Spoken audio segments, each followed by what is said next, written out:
little personal fact about myself.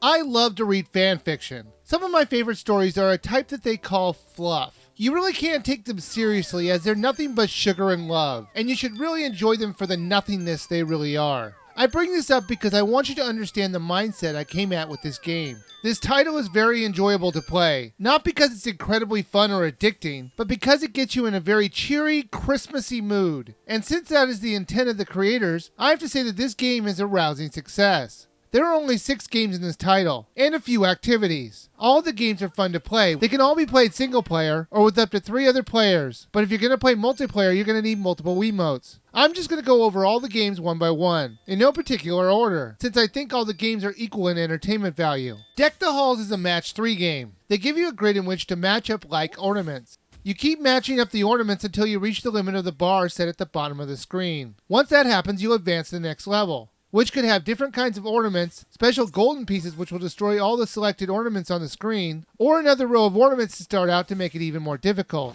The thing that I dislike most about this game is the fact that all the action was done in the back of the board. It would have been way better if you could have placed the pieces in the front of the board. It's hard to tell the difference at times between the ornaments. However, since there isn't a time limit on placing the ornaments, it's really not that big a deal, since you can take your time on placing the pieces. Present Catch is a game where presents are being tossed at you, and you have to maneuver your character on the screen with a trampoline to keep them from falling on the ground. And then you'll need to bounce them into Santa's bag. Apparently he gets his bags from Ghostbuster Central, since it works the same as the ghost traps in that series. You just have to bounce them into the suction area. Every 6 or so presents, Santa's bag will get full, and you'll need to run to a sleigh to get another bag. So you'll have to keep those presents that are still around up in the air until he returns.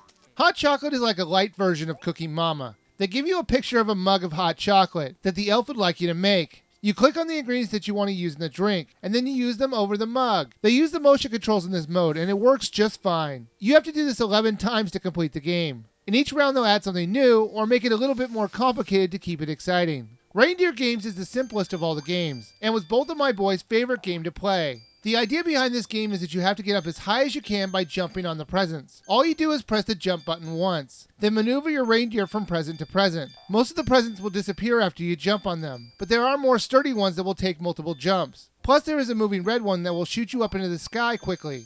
And to help you out, your reindeer can actually hover in the air for a little bit of time. So if you miss a present and you start falling, you might be able to find your way over to another present and keep going up. Santa's Sleigh is a lot like the simplified version of the arcade game Paperboy. You start the level by collecting presents for your arsenal.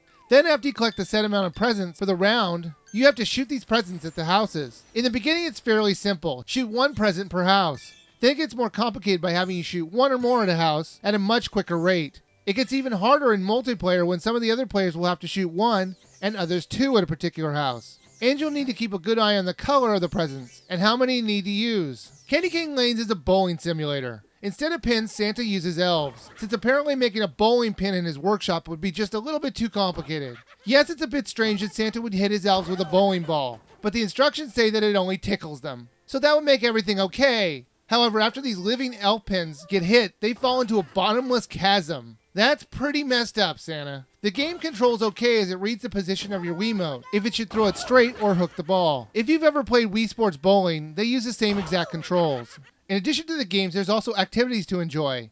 A sticker book where you can fill up pages with different stickers, a place where you can fill out a letter to Santa, where if you're lucky he'll respond to you later in the month, and the most fun of all the activities, the Elf Hunt game. It plays out like I Spy, as it'll give you something to look for, and you'll have to move around the picture until you find it. Once you do find it, they'll replace what you're looking for with another thing to find. They'll let you have a list of 3 things to find at a time. There are also other things to do, like decorating the tree, building a fire, and roasting marshmallows. They do have an interesting addition where they let you change the color of the fire in the fireplace with a special powder. I really don't see the point of it, and it can get a bit freaky if you keep doing it. There's also an advent calendar. If you don't know what that is, it's a calendar that starts out on December 1st and ends on Christmas. Each day has a door that has a goodie inside, usually chocolate. In this game though, each of these doors has an unlockable item. Now you can't just open all the doors, as it reads the day on the system memory of the Wii. So in order to cheat, you're going to have to set it to December 25th in order to open all the doors. However, that kind of defeats the whole purpose of the calendar. As a final option in the game, they let you listen to the radio, where you can hear popular Christmas songs with words so you can sing along. Oh, jingle bells, jingle all the way. Oh, what fun it is to ride in a one-horse open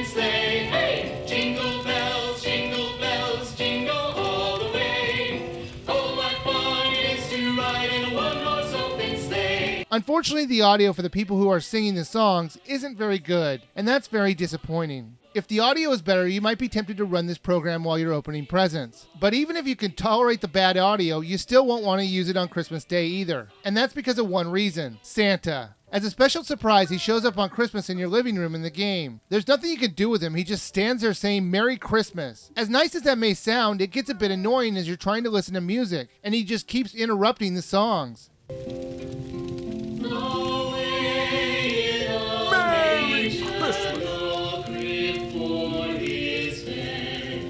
Ho, ho, ho! Little Lord Jesus laid down his sweet hand. Merry Christmas! A few of the activities have locked items that you'll have to unlock by doing certain things in the game, or by getting it on a certain day in the advent calendar. So there is a little bit of replayability in the game in that regard. But most of the items can be unlocked on Christmas Day in the advent calendar. But by that time, Christmas is over and you probably won't even care about this game until next year. We Wish You a Merry Christmas is fantastic. It does exactly what it sets out to do. It gets you in a Christmas mood. Is it a game that you'll go back and play over and over again? No. In fact, you might only play it 3 or 4 times. But it is still worth a buy. Why, you might say? 2 reasons. It's only $20, and the experience of the game is enough to justify it having it in your collection. When Christmas comes around, people buy things that get them in the mood for the season, and not necessarily because they need them. And this title will definitely be a fun little game that you pull out every year to get you in the spirit of the season. So it is definitely worth a buy.